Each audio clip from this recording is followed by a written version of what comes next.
It is time for our political insiders. The issue on the table right now, Supreme Court nominee Amy Coney Barrett in hearings. It seems to be like a done deal. Why bother with all of these hearings?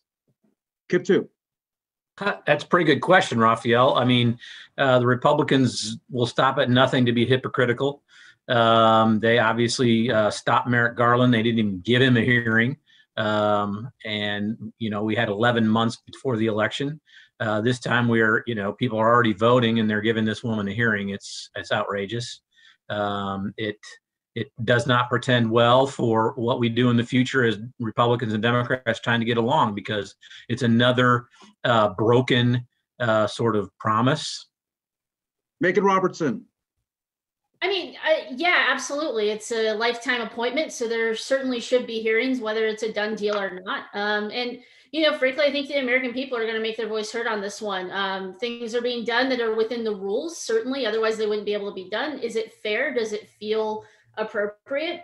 I don't know. Voters can make their voice known on that one, and I think they will be. So, there should be hearings. Joy Fox. We've got to get this woman on the court.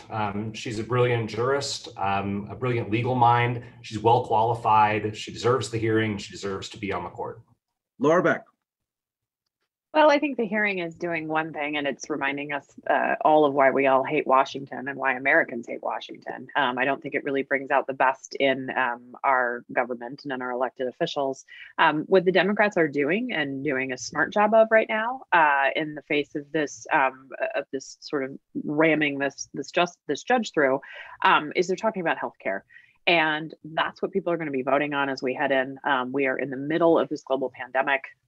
You have 136,000 Hoosiers who have tested positive for COVID, who could essentially have their healthcare stripped away from them once this case is heard before the Supreme Court. So I think the Democrats are going in the right direction. But again, it just reminds us why we don't like Washington. No second debate between Mr. Trump and Mr. Biden. Does it matter, and who does it benefit? Laura Beck. Well, I think the person that benefits the most, frankly, is Donald Trump, because he had such a disastrous showing at the last debate.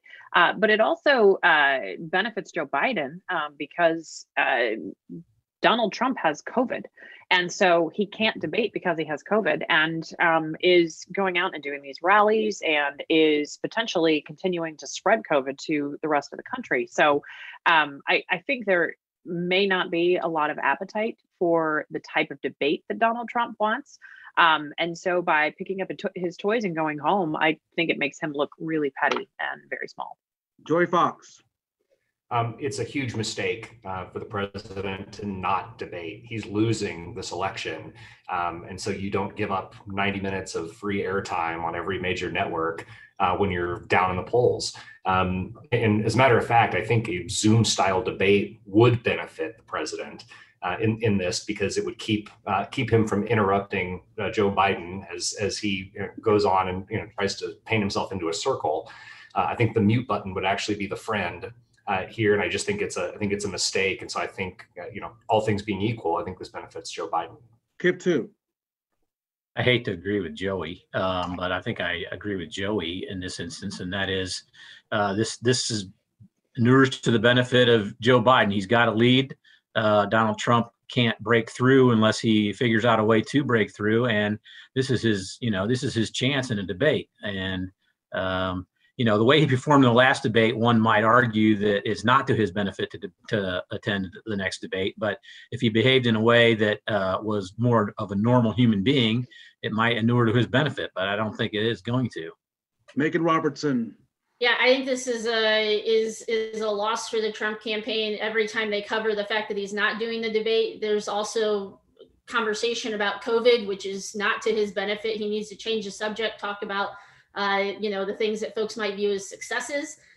He's giving up time to do that. At the same time, I mean, is it possible for the American people to both win and lose by there not being a debate? As Laura said last week, it was a goat rodeo.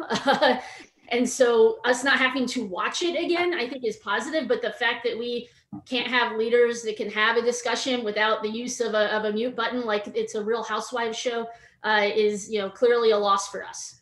And by the way, for anyone who is questioning what is a goat rodeo, you must look at last week's exchange for that definition. Nonetheless, the city is now seeing yet again a level of violence not seen in some time. We have broken what is known as the intentional homicide record already, and we are still months from the new year. Megan Robertson, who will voters hold responsible? Is it the mayor? Is it the police chief? Is it the city county council? Is it the people involved? I mean, I think everybody that you just listed has something to do with this occurring, obviously. But, you know, look, I think Joe Hogsett is incredibly lucky that it is not an election year, because if it was, these are record number homicides, record number crime. I think voters would be sending him packing. And ultimately, I think we found that, you know, look, the mayor is responsible for what happens in the city. The buck stops with him, and voters would hold him accountable for that. Kip two.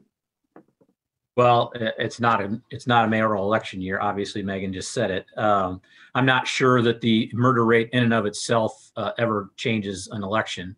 It certainly didn't when he ran for re-election. The murder rate was pretty high in that case, and Melina Kennedy tried to make the murder rate a big issue against your old boss, Megan, and it didn't work. So I'm not sure that it does matter. I think the problem is, you know, we got a bigger problem, and it's COVID, and that's the president's fault. Because if you look at Canada, you look at the other countries in the world, they've managed it much better. And Indianapolis' biggest problem is COVID. Joey Fox, I think I heard a pivot there. Who do you hold responsible? The That mayor, the was- city my head's council, still or the coming back people? around, catching up to Kip on that one. No, the city is in shambles here. Watching this, I mean, we've got an entire generation of young people that we're losing in this city to violence. We've got, you know, the homelessness issue, open drug dealing downtown that they're finally starting to try to clean up. The murder rate it's inexcusable, and it's a lack of leadership. Joe Hogsett ran as the public safety mayor, and he needs to do something.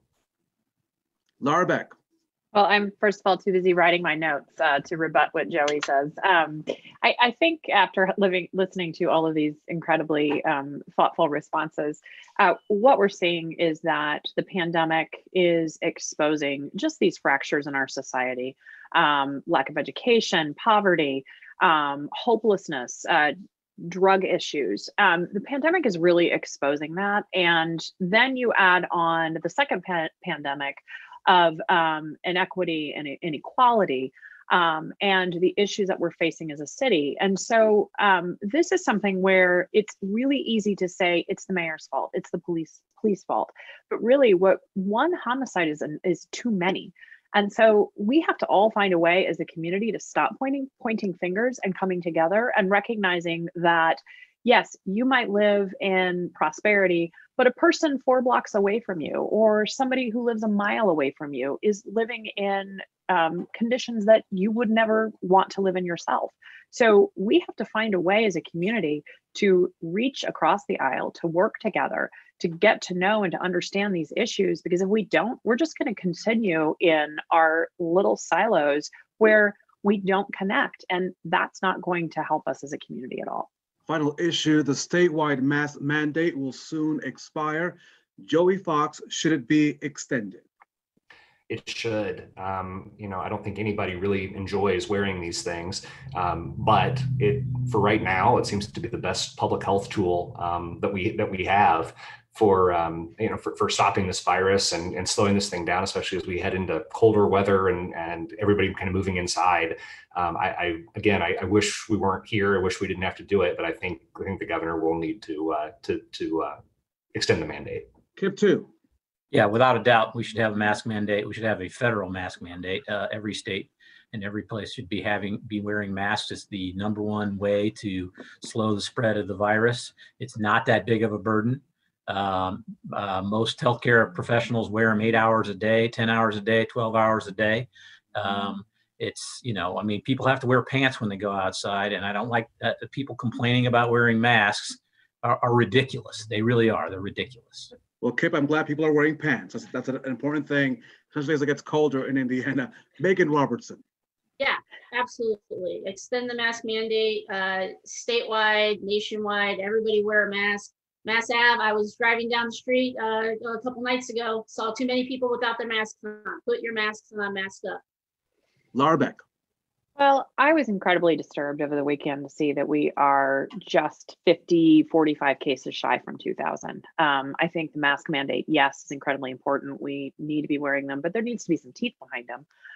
But more importantly, we are really heading into some dangerous territory. And frankly, I think we should go back to, and it's not popular, I know, but I think the governor should really consider going back to stage 4.5 or even going below that. We were doing well as a state. And it just seems like as soon as we went to stage 5, everybody thought COVID was over. It's not over. And I think we have to be really mindful that until we have vaccines, until we have a reliable therapeutics, it's going to be here. And as Kip so helpfully showed us, wear your mask. It's one of the most important things you can do.